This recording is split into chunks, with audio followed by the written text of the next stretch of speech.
It was 1 week before the wedding. Everything was ready. The venue, the invitations, the white dress hanging in my closet. And me, I was there, blindly in love, excited. Until that message. A single message, a screenshot from a friend. "You should see this," she said. I wasn't prepared for it. It was a conversation between my fiancé and a girl, one of many.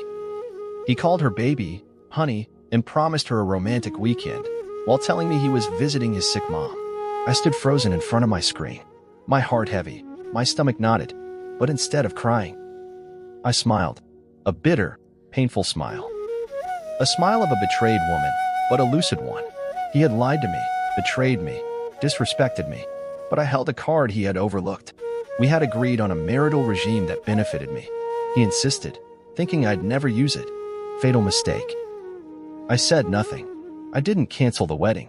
I buried my anger, choked back tears, clenched my teeth, and started planning my revenge. Silent, strategic, lethal. He hadn't chosen me. He had used me. He was going to learn what it costs to humiliate the wrong woman. The next day, I transformed. From a hurt fiancé to the lead actress in the best drama of the year. In front of him, I was sweet, loving, radiant. Behind him, I became an investigator. My phone became my weapon. I dug into everything. His socials, his messages, his habits. I created fake profiles, stalked his stories, tracked his movements. And each lie fed me. He said, "I love you," then met someone else. He claimed to be at work, but was checked into a hotel. With me, he played the perfect man, but elsewhere, he was a predator. I wasn't sad anymore. I was focused. Every betrayal added a stone to my fortress. I collected screenshots, videos, testimonies. Everything I needed to prove his adultery. Meanwhile, the wedding preparations went on. He talked about our future. I was thinking about the moment I destroy him. I looked at myself in the mirror and saw a woman broken, turning invincible. The more he lied, the more patient I became. The deeper he sank, the more I smiled. He thought he had it all figured out. But he underestimated my silence.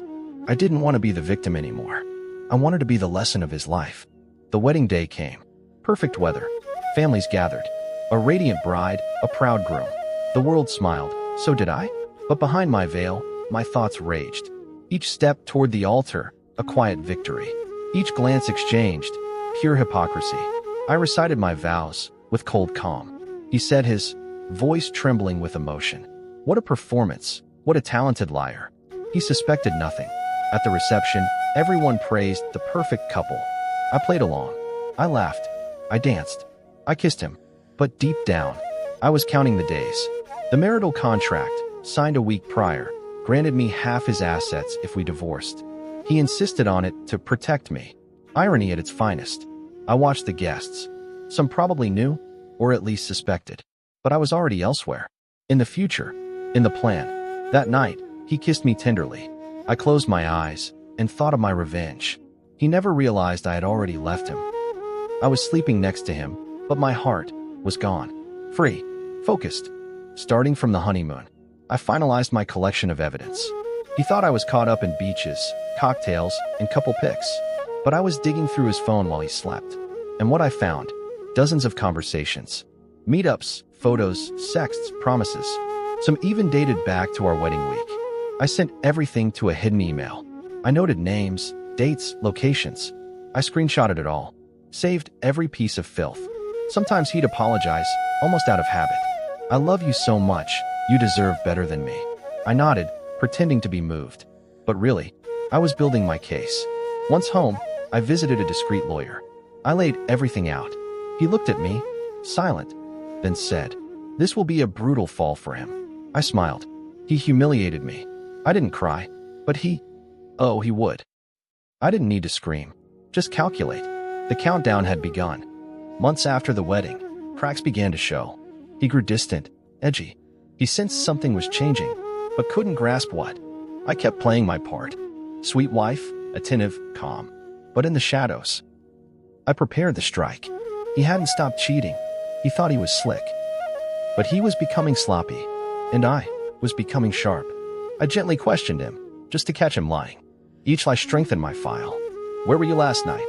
With a colleague. Wrong. I had proof. I left breadcrumbs, hints, doubts. He began losing his grip. One night, he stared at me and asked, "Are you okay?" I smiled. Better than ever. He sensed something, but couldn't name it. The predator had become the prey. I knew a man like him couldn't bear loss, so I aimed for his deepest fear. Reputation, comfort, image. He stole my trust. I'd take what he valued most in return. One night, I found a video. Him, in a club, kissing someone else, captured by a security camera. I had installed myself. It was the cherry on top. The final proof, undeniable, visual. I sent the video to my lawyer. He replied with one word. Perfect. That's when I decided to twist the knife. I started provoking him. Went out more, left my phone unlocked, simulated flirty messages. He grew jealous, paranoid. Are you hiding something? I laughed. You're losing your mind, love. He was trapped in his own web. The king of cheaters now feared his own wife. I gave him a taste of his own poison without ever truly cheating, just enough to drive him mad. Meanwhile, I had his assets assessed. His apartment, his car, his business shares. All ready to be legally divided. And soon, forcibly, revenge was no longer a plan. It was becoming reality. My lawyer and I built a solid case. A true masterpiece of exposed duplicity. Photos, videos, texts, testimonies. Everything was there.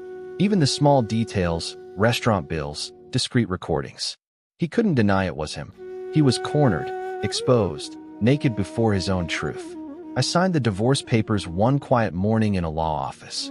My heart was racing. No sadness, no regret, just relief. That evening, I invited him to dinner. A set table, fine wine, a dress he adored. He thought I was in love. I was celebrating the end. After the meal, I handed him an envelope. He opened it, read it, went pale. What is this? My freedom. He laughed, nervously, then read through the evidence, one by one. And his face changed, from arrogance to panic, from confidence to dread. I looked him in the eyes. Did you really think you'd get away with it? He didn't answer. He stood up, furious, shouted, insulted. But me, I stayed calm. That night, I left our apartment. One bag, one file, one restored dignity.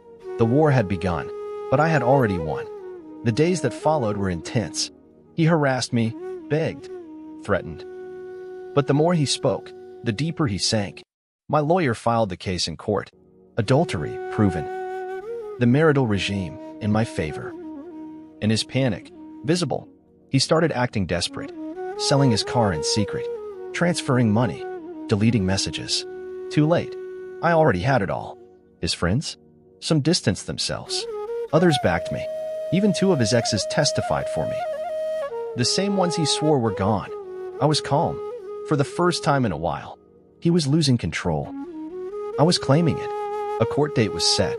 The judge glanced at the file, then looked at me with that quiet respect that only truth deserves. He couldn't deny anymore. He didn't even try. He was just trying to save scraps. But what he had destroyed was beyond saving. He wanted love without loyalty.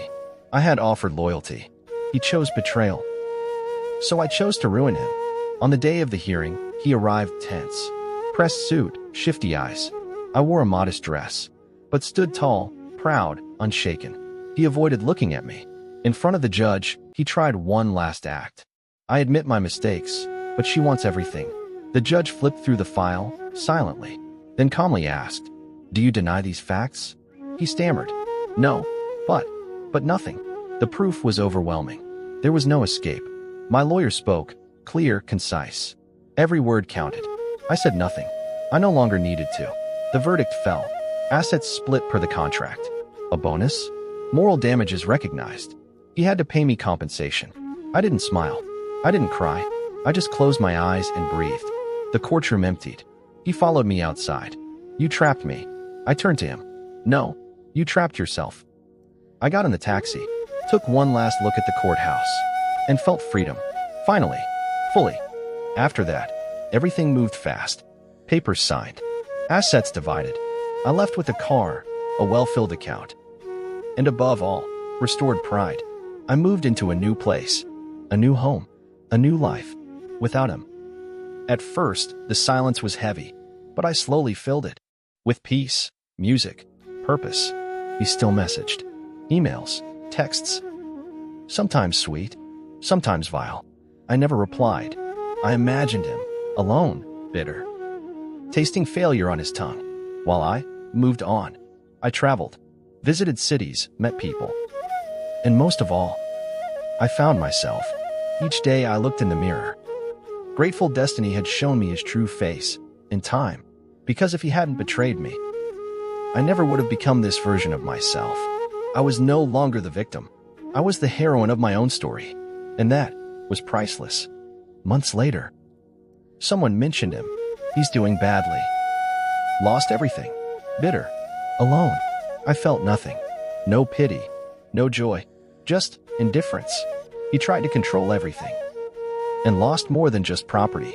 He lost his reputation, his comfort, his peace. Me?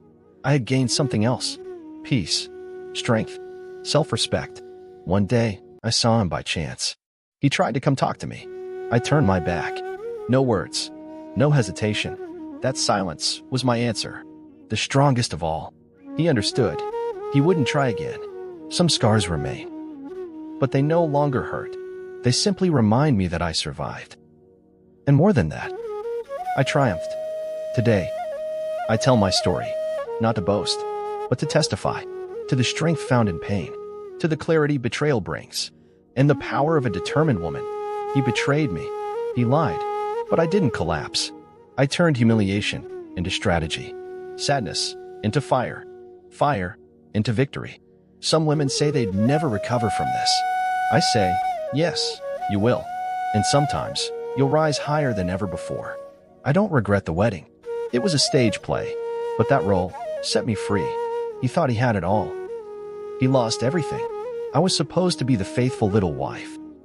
I became the vengeful bride, and sometimes, in the silence of the night, I smile, because I know my revenge was flawless.